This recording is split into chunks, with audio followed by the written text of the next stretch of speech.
Good day and welcome back to another DBZ Dokkan Battle video. In this video we're going to be taking a look at the strength Allah Hit and Goku or Super Saiyan God Goku and just how good they are in DBZ Dokkan Battle after their Extreme Z Awakening. Now I am fortunate enough to have this unit at 90% in the Hidden Potential system, which is pretty good. It's like almost the exact same stats as a Rainbow unit. I think it's 84% or something completion, or 89 or something like that, but anyway, it's very close to being Rainbow, so we're going to get a good idea of how well these guys do, and they do pretty well. But again, they're one of those units where they're doing stuff that is necessarily really good, but also not absolutely insane, which is fine. Like, I don't think they needed to be borderline mental. I think they are pretty good just the way they are. So how they work is very simple. They build up their defense as the third attacker in the turn. If you leave them in the third slot, they will build up their defense with every attack they build at 20% up to 100%. So what you want to do is you want to run them as a third slot unit. Then once they've finished building up their defense, you can kind of push them into the second slot position, which is cool. It's all really quite straightforward. So let's talk about their whole passive and everything about them. So their Accelerated Battle or USS Survival Saga category, key +4 HP attack and defense of 170%.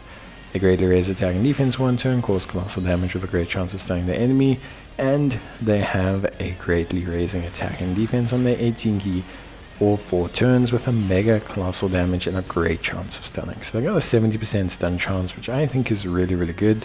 It's a very useful tool in a lot of situations. That can be things like Extreme Super Battle Road, things like Ultimate Clash. So there's a lot of good utility that they have, which I think is really, really solid. Then they have key +5, attack and defense of 200%, damage reduction of 20%, attacks guaranteed to hit, launches an additional attack that has a great chance of becoming a super, and a high chance of evading. All of this so far is pretty decent. I will say it's not necessarily the most insane, because like 20% damage reduction, that's okay, 50% evasion chance, that's alright, but it's a good starting point. When you consider how high their defense can get, they, when fully built up, can be near the 1.5 million mark, and when you consider how high their defense can still go afterwards, 20% damage reduction baseline is still fine, especially when you consider that they get 10% more when the HP is 67% or above. It's not a bad threshold. It's not maybe as high as people would like, but it's not a bad threshold at all when you consider, quite a few different little factors. So I do find it to be pretty good. Now, obviously, aside from that, one thing I will say is that, their big thing is when attacking, they get attack and defense of 67%, and they disable the enemy's guard. Disabling guard is not that big a deal. Like, disabling guard is not a huge kind of, procedure. It doesn't, do too much. As a first or second attacker, they get key +6, attack and defense of 160%, and a increased chance of evading and damage reduction of 16%. So this is pretty good. This means in the second slot they have a 66% evasion chance, and in total 46% damage reduction above 67% health. So this is really good, because it's just a great starting point for them overall. So it's just a really great kind of opening point for them in general. Then, for every attack received or evaded as the first or second attacker, they'll build up their attack by 20%. And this is also great because it gives them a really solid foundation to just, do a whole bunch of damage. Like, just do some really good damage. As third attacker, they interrupt the enemy's attack, launch an additional super, and they get a little bit more attack, 170% compared to 160. As third attacker, they're more just there to interrupt and do some damage.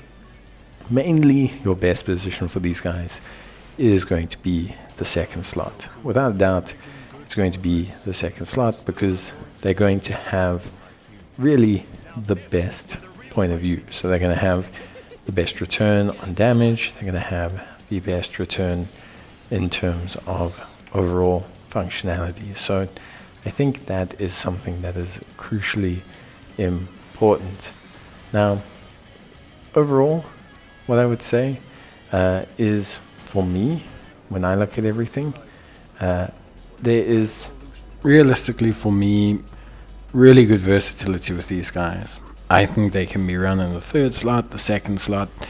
The first slot is very debatable. Look, I think 66% evasion, possibly 40, ish percent damage reduction, and also obviously the 1.5-ish million defense prior to super does put you in a good place. Like, you're not sitting with no defense, you're not like defensively unsound, but you're just not necessarily operating at a super duper high level. And I think for me that kind of speaks to it the most.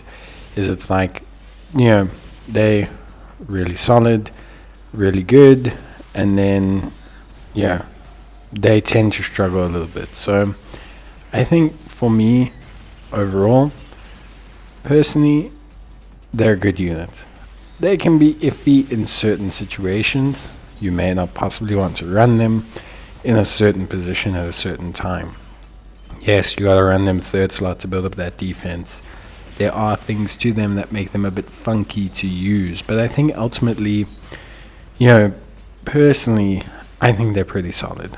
Like, again, I just think you're gonna get a good result out of them without necessarily having to, kind of cater to them too extensively. Just float them, and then once they're done floating, bring them into the second slot position, and you'll be sorted, and you'll be happy, and you'll be good to go. I think, that's all I can really say. They pair up great with hit, they work great under his leader skill.